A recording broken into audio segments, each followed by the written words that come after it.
Hello everyone, आज है 22 अक्टूबर और आज इस वीडियो में हम बात करने जा रहे हैं आईडीबीआई बैंक के बारे में। देखिए 66 रुपीज़ का शेयर है और लगातार पिछले कुछ दिनों से यहाँ पर गिरावट चल रही है। और ये सिर्फ इसी में नहीं, जो भी सरकारी बैंक थी, स्मॉल कैप और मिड कैप सरकारी बैंक्स थी, उसमें लगातार गिरावट आई है क्योंकि बहुत बड़ी तेज़ी दिखा दी थी। चाहे वो बैंक ऑफ महाराष्ट्र हो, बैंक ऑफ बड़ौदा हो, यूको बैंक हो, कई सारी बैंकों में गिरावट देखने को मिली है, खास करके स्मॉल कैप और मिड कैप बैंक की अगर हम यहाँ पर बात करें तो। आईडीबीआई बैंक को लेकर देखा जाए तो भैया इसको प्राइवेटाइजेशन को लेकर बहुत सारी अपडेट चल रही है, लेकिन फिर भी अभी भी कौन खरीद रहा है, क्या शुरुआत है, कुछ नहीं है। हर बार डेडलाइन इसकी बढ़ती जा रही है। अभी इनके नतीजे भी आए हैं Q2 के, जिसके बारे में इस वीडियो में हम बातचीत भी करेंगे। लेकिन उससे पहले अगर आपने अभी तक चैनल को सब्सक्राइब नहीं किया है तो प्लीज़ अभी इसे सब्सक्राइब कर लीजिए, क्योंकि आगे भी बहुत सारे वीडियोस हैं जो वो काफ़ी ज़्यादा हेल्प करेंगे।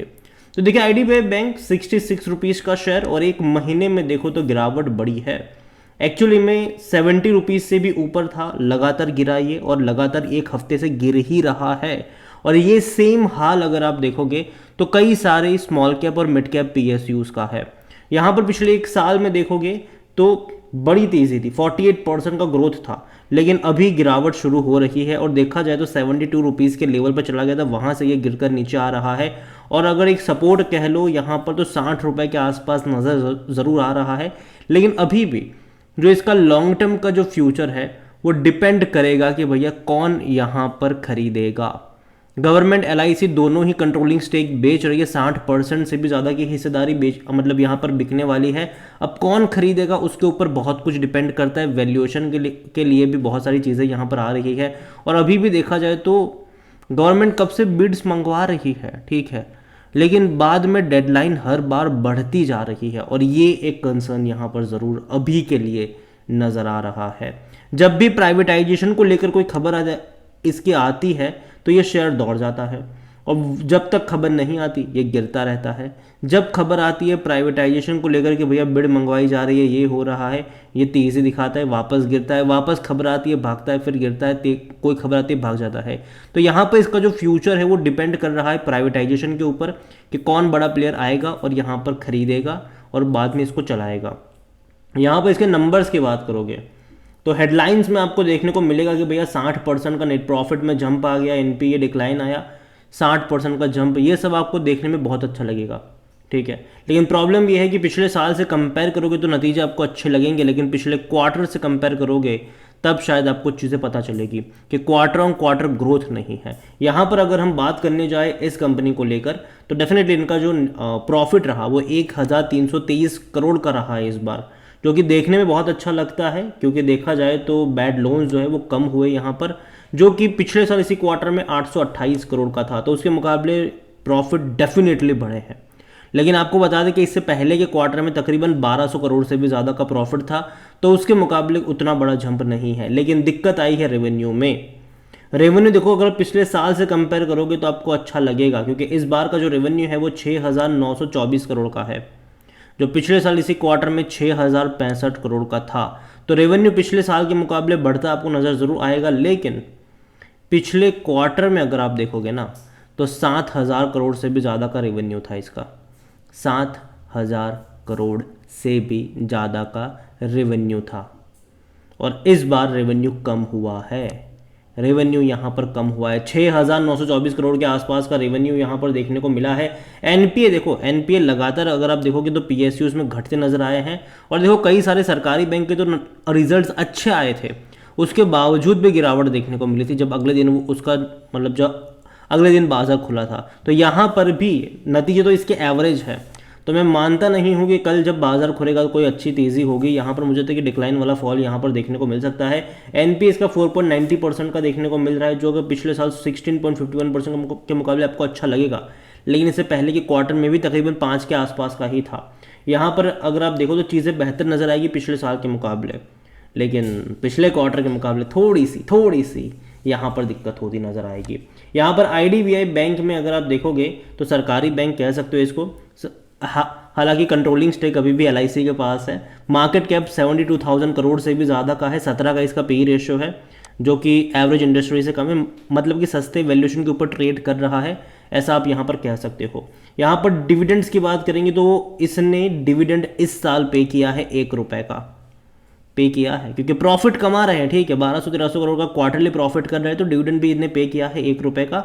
लेकिन जैसे कि मैंने कहा कि इस बार के जो 6,900 करोड़ के आसपास के जो रेवेन्यू है वो आप पिछले साल के 6,050 करोड़ के मुकाबले आपको अच्छे लगेंगे। लेकिन मार्च में देखो, मार्च 2023 में देखो तो 7,133 करोड़ का रेवेन्यू था और जून में ये बढ़कर 7,770 करोड़ का था।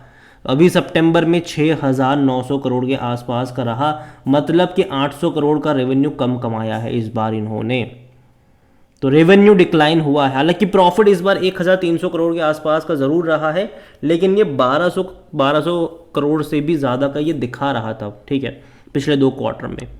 तो प्रॉफिट वाइज थोड़ा सा जंप ज़रूर आया है, जिसका सिंपल मतलब है कि इनके जो मार्जिन्स है वहाँ पर इम्प्रूवमेंट कह सकते हो कि देखने को मिले ज़रूर है। अगर बात करी जाए इस बैंक को लेकर तो यहाँ पर जो प्रमोटर का स्टेक है वो 94.71% का है। और प्रमोटर यहाँ पर कौन है? 2 लोग हैं, गवर्नमेंट भी है और दूसरी तरफ है LIC, दोनों की मिलाकर ये होल्डिंग बनती है। एक भी शेयर गिरवी नहीं है, अच्छी बात है ये। और दूसरी ओर अगर आप देखोगे तो पब्लिक की होल्डिंग लगातार घट रही है, 5.09 से लगातार हर क्वार्टर में थोड़ा बेचकर 4.63% पर आ चुकी है पब्लिक की होल्डिंग।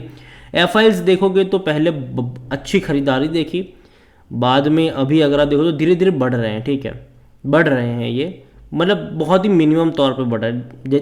जैसे कि 0.05 था, फिर 0.06 थोड़ा सा बढ़ा, फिर अच्छा बढ़ा 0.22, फिर बाद में 0.30 पर आए, फिर 0.40 पर आए, तो बढ़ा यहाँ पर।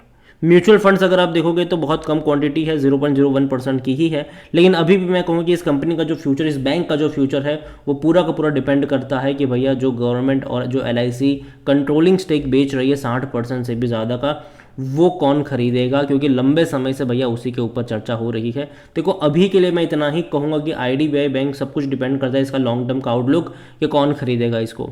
अगर बिकेगा तो भागेगा, अगर नहीं बिकेगा, इसी तरीके से डेट बढ़ती रही तो वापस ये गिरने में भी इसको टाइम नहीं लगने वाला है, या इस चीज़ को याद रखिएगा।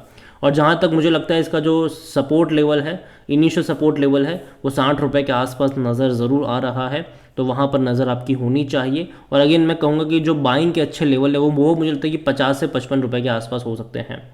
लेकिन अगेन मैं कह दूँ, अगर आप बाई भी कर रहे हो तो एक रिस्क के साथ आप बाई कर रहे हो कि कौन आएगा और कौन खरीदेगा इसको। हम ये अज्यूम करके बाई कर रहे हैं कि कोई अच्छा प्लेयर आके यहाँ पर ख़रीदारी करेगा, क्योंकि अगर कोई प्लेयर नहीं आया, बिड्स अच्छी नहीं आई, वैल्यूएशन, अच्छे वैल्यूएशन के ऊपर बिड्स नहीं आई, तो याद रखिए पूरा शेयर भी क्रैश करेगा तब। तो इस चीज़ के बारे में भी याद रखिए। हालांकि देखा जाए तो पिछले कुछ क्वार्टर में अच्छा खासा इंप्रूवमेंट आया ज़रूर है, उम्मीद करते हैं कि चीज़ें इनके लिए बेहतर हो। और अभी ये पूरा का पूरा जो गेम चल रहा है वो सिर्फ और सिर्फ इसी के ऊपर है कि कौन आके ख़रीदने वाला है इसको। तो अभी के लिए अवॉइड करिए, ठीक है। और जहाँ तक मुझे लगता है कि 55 से 60 के बीच में ये जाना चाहिए यहाँ से, और जब मौके जो है वो 55 रुपये के आसपास बनते नज़र आ सकते हैं, तो नज़र रखिएगा इसके ऊपर। इसके अलावा एनालिसिस के लिए जिस पोर्टल का मैं इस्तेमाल कर रहा हूँ, ट्रेड ब्रेन्स, अगर आप भी इसको यूज़ करना चाहते हैं तो लिंक मैं आपको डिस्क्रिप्शन में दे दूंगा। और अगर मेरा कूपन कोड HSA20 का इस्तेमाल करोगे तो आपको 20% का डिस्काउंट भी मिल जाएगा। कई सारे बेहतरीन फीचर्स है यहाँ पर, जिनमें से एक है कि जो बड़े बड़े इन्वेस्टर्स है वो क्या खरीद रहे हैं, उनका पूरा पोर्टफोलियो आपको यहाँ पर मिल जाएगा। ये वही लोग हैं जो शेयर बाजार में बड़ा गेम खेलते हैं, इनके पोर्टफोलियो में जनरली आपको स्मॉल कैप और मिड कैप भर के मिलेंगे।